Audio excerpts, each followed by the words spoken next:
मैं अब एक बुजुर्ग की नजर से और बुजुर्ग की तरफ से मैं ईद समझाऊं। ये ना कोट मिठन का चौक था, एक मलंग खड़ा था उस चौक में। जो बंदा भी आ जाना वो उस बंदे से एक सवाल पूछता, कहता साईं ईद किधर? क्या पूछता? ईद। हर रोज एक सवाल। आप मुझे बताएं, अगर इस चौक में खड़े होकर कोई बंदा हर रोज सुबह दोपहर शाम एक लफ्ज बोले, एक ही बात करे, बंदे उसे अक्लमंद कहते हैं या पागल कहते हैं? पागल कहते हैं, मजनू कहते हैं, दीवाना कहते हैं। बस उसका भी यही हाल था, हर रोज एक ही रट लगाता था, साईं ईद किधर, ईद किधर, ईद किधर। लोग पागल कहते, मजनू कहते, दीवाना कहते। एक दिन ना उस कोट मिठन के चौक से कोट मिठन वाले बाबे फरीद का गुजर हो गया। आपका गुजर हुआ।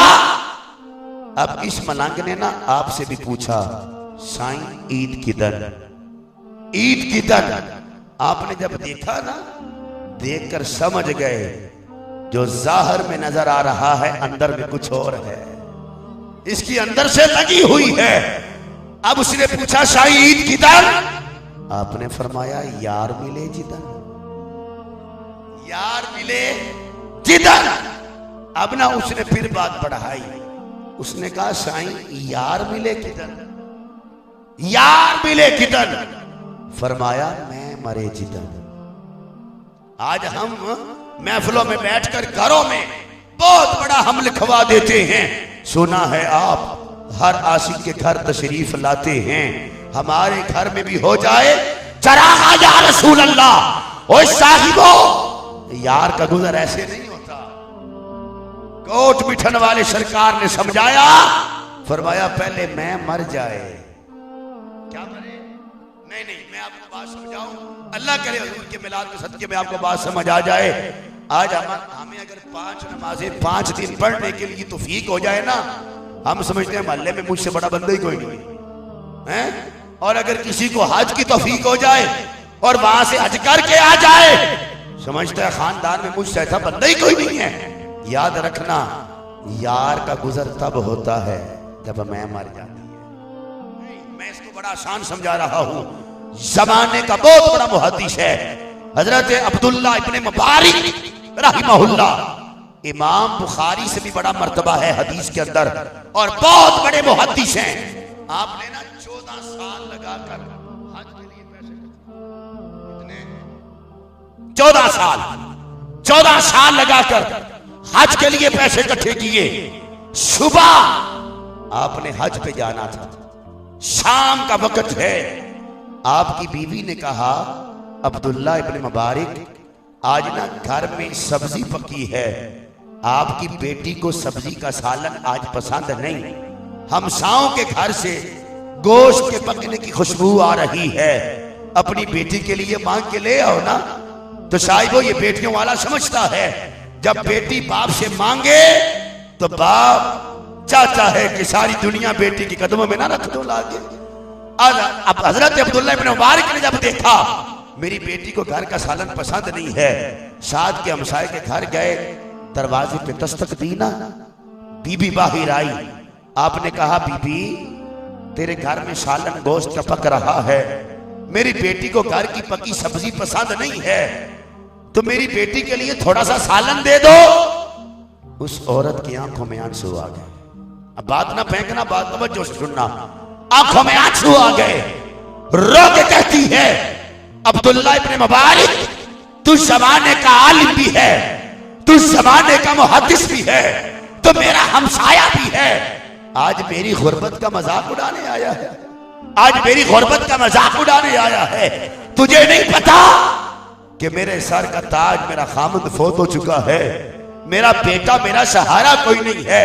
7 बेटियां हैं मेरी, 5 दिन हो गए घर में पकाने के लिए कुछ नहीं था, बेटियों का रोना चीखना सुना नहीं जाता था। आज जंगल में गई थी, शायद कुछ मिल जाए। अब्दुल्ला इब्ने मुबारक, कुछ और तो नहीं मिला, एक मुर्दार नजर आया था। अपनी बेटियों की चीखें देखती क्या करती, वो उठा के ले आई हूं, अगर तुझे भी वो चाहिए तो मैं पेश करूं, वो तू। हजरत अब्दुल्ला इब्न मुबारक के कदमों से जमीन निकल गई। घर आए, जो हज के लिए पैसा इकट्ठा किया था ना, सारा पकड़ा, लाके बीबी को नजराना पेश कर दिया, सारा ही दे दिया और कहा मुझे माफ कर। बीबी कहने लगी अब्दुल्ला इब्न मुबारक, तूने तो सुबह हज पे जाना है, ये पैसा मुझे क्यों दे रहा है? आपने कहा मैं रब के घर क्या मुंह लेकर जाऊं, मैं रब के घर क्या मुंह लेकर जाऊं कि हमसाया मेरा भूखा था और मैं रब के घर में तवाफ करने खड़ा हूं। फरमाया मैं मुस्तफा की सुनहरी गालियों के सामने, हजूर के सामने कैसे आऊंगा कि मेरा हमसाया, उनकी बेटियां रो रही थी और मैं आका आपके दर पे खड़ा हूं। फरमाया मैं क्या मुंह लेकर दिखा जाऊं, मुस्तफा को क्या चेहरा दिखाऊं, रब को क्या मुंह दिखाऊं? फरमाया नहीं, तू रख ले, मुझे माफ कर दे। काफिला सुबह आया ना, उन्होंने कहा अब्दुल्ला इब्न मुबारक आओ चलें हज पे। आपने फरमाया नहीं यार तुम जाओ, मेरा इरादा बदल गया, मेरा इरादा बदल गया है। आप जब गए ये काफिला चला गया, जब चला गया वापस आया, हजरत अब्दुल्ला इब्न मुबारक ने सोचा मैं तवाफ के लिए, हज के लिए जा नहीं सका, जो यार के दर से आए हैं उनका दीदार ही कर रहा हूं। आप ना बस्ती से बाहर आ गए, अपने इलाके से बाहर आए कि जो ही काफिला आए मैं काफिले का दीदार करूं। लेकिन जो ही काफिला आया ना, उन्होंने आपसे मुंह फेर लिया, नाराजगी का इजहार किया। अब्दुल्ला इब्न मुबारक ने देखकर पूछा, फरमाया भाई नाराज क्यों हो? वो कहने लगे अब्दुल्ला इब्न मुबारक तूने तो कहा था मैंने जाना नहीं है, हम काबे में बाद में पहुंचे थे, तू पहले तवाफ कर रहा था। वो कहते हम हुजूर की सुनहरी जालियों के करीब आए, हमें तो जालियों के करीब किसी ने आने नहीं दिया, तू हमसे पहले जालियों के बोसे ले रहा था। अब्दुल्ला इब्न मुबारक इससे पहले कोई बात करते है तो फिर गैब से आवाज आई, अब्दुल्ला इब्न मुबारक खामोश हो जा, रब को तेरी अदा इतनी पसंद आई है, अल्लाह ने तेरी शक्ल का फरिश्ता बना दिया है जो क़यामत तक तेरे नाम के तवाफ करता रहेगा, रब तुझे सवाब अता करता रहेगा, रब तुझे सवाब अता करता रहेगा। लेकिन यहाँ पे बाबा फरीद कोट बिठन वाले, आपने बात समझाई, फरमाया सजना, वो पूछ रहा था ना ईद किदन, फरमाया यार मिले जिदन। वो कहता है यार मिले किदन, फरमाया मैं मरे जिदन। जब ये मैं मर जाए ना तो फिर यार का जलवा होता है। अब वो कहता है मैं मरे किदन, फरमाया मैं भी ऐसे नहीं मरती।